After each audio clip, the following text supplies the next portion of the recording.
एक बार नारद जी महाराज ने पूछा, भगवान श्री प्रभु इस दुनिया में सबसे बड़ा कौन है? इस दुनिया में सबसे बड़ा कौन है?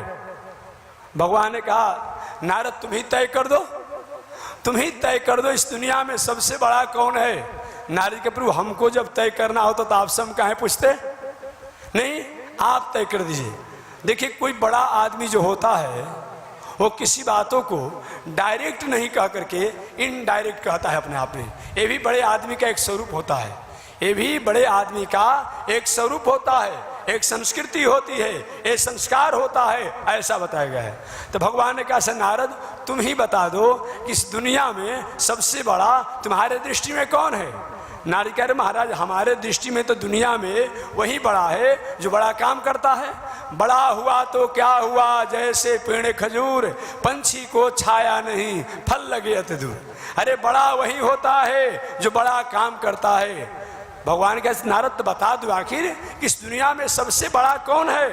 तो नारद ने कहा, इस दुनिया में सबसे बड़ा तो पृथ्वी माता है, क्योंकि पृथ्वी माता पर ही हम लघुशंका करते हैं, पैखाना करते हैं, स्नान करते हैं, शौच करते हैं, घर बनाते हैं, दलान बनाते हैं, चलते हैं, गाड़ी से चलते हैं, पैदल चलते हैं, सोते हैं। तो जिसके द्वारा अधिक से अधिक समाज का उपकार हो, कल्याण हो, वही अपने आप में इस दुनिया का सबसे बड़ा होता है। इस तरह अपने आप बताया गया है।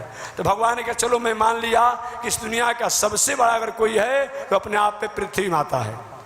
भगवान ने कहा, नारद पृथ्वी से भी कोई बड़ा है। नारद का वो कौन बड़ा है बता दीजिए। तो भगवान ने कहा कि पृथ्वी से भी कोई बड़ा है, उसका नाम है जो पृथ्वी को अपने पर आधार दिया है।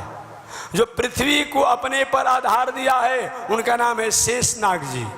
शेष जी जो है ये पृथ्वी को अपने पर आधार दिए हैं। नारद जी का ठीक है, मैं मान लिया कि पृथ्वी से बड़ा शेषनाग जी है। भगवान के नहीं नहीं नारद, शेष जी से भी कोई बड़ा है। नारी को तीसरा कौन बड़ा गया? अभी तो आपने कहा कि पृथ्वी बड़ी है, पृथ्वी से भी आपने कहा कि शेष जी बड़े हैं। महाराज तीसरा बड़ा कौन हो गया? तो भगवान ने कहा कि नारद शेष जी से भी जो अपने आप कोई बड़ा है, जिन शेष जी को, जिस शेषनाग को अपने गले से लेकर के, अपने हाथ से लेकर के, अपने पीठ से लेकर के, अपने पेट से लेकर के, अपने डांड से लेकर के सब जगह पूरे शरीर में लपेटे रहते हैं, वो बड़े हैं। महाराज उनका नाम क्या है? तो उनका नाम बाबा भूत भावन है। अच्छा, तो शंकर जी अपने आप में शेष जी से बड़े हैं? हाँ। नारी कोई बात नहीं, बाबा भूत भावन तो मैं कहता था कि क्योंकि बड़ा वही होता है जो समाज के लिए उपकार करता है। भूत भावन शंकर जी भले ही अपने शमशान पर आते हैं, भूत भावन शंकर जी भले ही बाघंबर मिघंबर इत्यादि पहनते रहते हैं। भूत भावन शंकर जी कहते हैं, दुनिया में रहने वाले लोग, मैं सर्पों को इसलिए धारण करता हूँ, मैं भिक्षु को इसलिए धारण करता हूँ, मैं विषैले जीवों को अपने शरीर में इसलिए धारण करता हूँ कि अगर तुम भगवान की भक्ति करोगे तो जितने संसार के विषैले हिंसक जीव हैं ये तुम्हारे पास नहीं आएंगे, क्योंकि मैं उसको अपने आप में स्वयं अपने कब्जा में करता हूँ। भगवान शमशान पर इसलिए वास करते हैं कि जो भगवान की भक्ति करने वाला है, शंकर जी इसलिए शमशान पर वास करते हैं। कहते हैं कि मेरे प्रभु, मेरे आराध्य, मेरे मालिक जो भगवान श्रीमन नारायण हैं, उनकी जो भक्ति करने वाला है, ऐसे व्यक्ति को अपने आप में मैं निश्चित रूप में शमशान पर वास करके, शमशान पर निवास करके, और व्यक्ति को हमेशा अपने आप में यमराज को हमेशा चेताते रहता हूँ कि भगवान के भक्तों पर आपका कोई ऐसा प्रभाव नहीं होगा।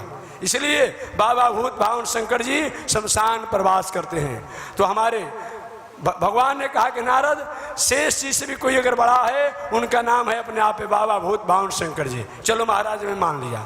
कुछ ही देरों के बाद भगवान के नहीं नारद, शंकर जी से भी कोई बड़ा है। महाराज वो कौन चौथा बड़ा आ गया?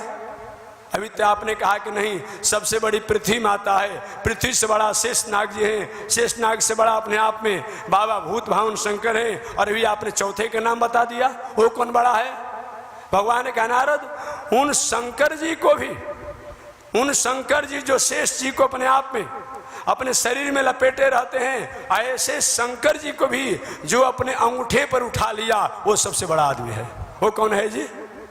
रावण। नाम सुने हैं ना? रावण का मतलब क्या होता है जी?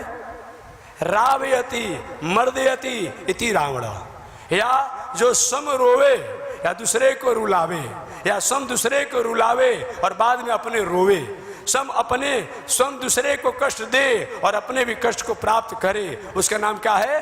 रावण है। ऐसा बताया गया है। वह रावण है। वह शंकर जी को अपने अंगूठे पर उठा लिया था। अरे शंकर जी के बाद तो छोड़ दिया जाए, शंकर जी पार्वती सहित उनके कैलाश को अपने अंगुली पर उसी तरह उठा लिया था जैसे किसी चिट्ठी को अपने किसी अंगुली पर कोई व्यक्ति उठाने में बहुत श्रम नहीं पड़ता हो। नारद के ठीक है, तो रावण हमारा चेला ही है। चले महाराज तो हो गया कि उसका हमारा ही चेला ही तो सबसे बड़ा दुनिया का हुआ। भगवान के नहीं, नारद उस रावण से भी कोई बड़ा है। नारी को वो कौन पचवा बड़ा आ गया? अभी तो आपने कहा कि रावण बड़ा है और आपने कहा कि रावणों से कोई बड़ा हो गया। वो कौन बड़ा है? भगवान ने कहा उस रावण से भी बड़ा हुआ है जिसने अपने कांख में रावण जैसे पराक्रमी को भी 6 महीना दबा कर रखा था। अच्छा महाराज, तो बांदरराज बाली? हाँ, बांदरराज बाली वह सबसे बड़ा है अपने आप में। नारी का ठीक वो भी मेरा चेला ही रहा है। चले महाराज, तो मैं मान गया कि बांदरराज बाली ही दुनिया का सबसे बड़ा आदमी है। मान के नहीं नारद, उन बांदरराज बाली से भी कोई बड़ा है। नारी के महाराज तो अगला बता दो कौन सा बड़ा है। अभी तो आपने बताया कि बांदरराज बाली है और अपने ही वाणी द्वारा पुनः आप कहते वो अगला बड़ा है, तो ये बता दीजिए। तो पुनः अपने आप में हमारे भगवान कहते हैं कि नारद, ऐसा जो बांदरराज बाली, जो रावण जैसे पराक्रमी को भी अपने आप ने अपने कांख में दबा कर रखा था, ऐसे बांदरराज बाली को जो पलक गिरते गिरते अपने आप में जिन्होंने उसके बहुत बड़ी सेना को समाप्त कर दिए। लव निमेष परिमाण जुग बरस कोटि सतचंड भजसिन रे मन राम को कालू जास को दंड, ये बताया गया है। ऐसे भगवान श्री राम हैं जो कि इतने प्रभावशाली पराक्रमी, जो बांदरराज बाली को अपने आप में जिन्होंने लो अपने आप पलक गिरते गिरते समाप्त कर दिए। नारी के प्रभु जब इतना अपने को बड़ा बनाना था, यही बात में बताना था, अपने को जब सिद्ध करना था बड़ा, तो इतना घुमा करके बताया। आप सीधा सीधा कहना चाहते नारद, हमारे से दुनिया में कोई बड़ा नहीं है, हमारे तत्व से दुनिया में कोई बड़ा नहीं है, लेकिन आप इतना लंबा चौड़ा घुमाकर और अपनी बातों को पुष्टि करना चाहे तो नहीं नारद, ऐसे जो अपने आप में, ऐसे जो वह बांदरराज बाली को जो मारने वाले जो भगवान मर्यादा पुरुषोत्तम राम हैं, वह राम भी अपने आप इतने बड़े हैं, लेकिन भक्त अपने 4 आंगुल के हृदय में उनको कब्जा किए रहता है, बैठाए रहता है। इसलिए उन राम से भी अगर कोई बड़ा है तो कौन है? वो राम का भक्त है। इसलिए दुनिया में सबसे श्रेष्ठ कौन है? भक्त होता है। यही बातों को हमें बताना था और इस बातों को स्पष्ट अपने आप में बताया गया है। भगवान ने भी कहा है, और किसी का विनाश हो जाता है, ह्रास हो जाता है, समाप्त हो जाता है, लेकिन मेरा भक्त जो है वो त्रिकालावधि उसका कभी ह्रास नहीं होता है, विनाश नहीं होता है, वह अपने आप में अपने स्थिति में रहता है। चाहे जगत रहे या न रहे, लेकिन उस व्यक्ति की स्थिति रहती है। इस तरह से अपने आप में मैं बताना चाह रहा था कि धन्य है, हमारे सुखदेव जी कहते हैं, परीक्षित धन्य है तुम्हारा परिवार, जो कि तुम्हारे परिवार में ऐसे भगवान की भक्ति करने वाले लोग हुए, क्योंकि भक्ति द्वारा भगवान को जैसे प्राप्त किया जा सकता है और कोई साधन सहज और सरल नहीं है। इसलिए भक्ति प्रियो माधव, एकमात्र भक्ति ही उन माधव को प्राप्ति का उपाय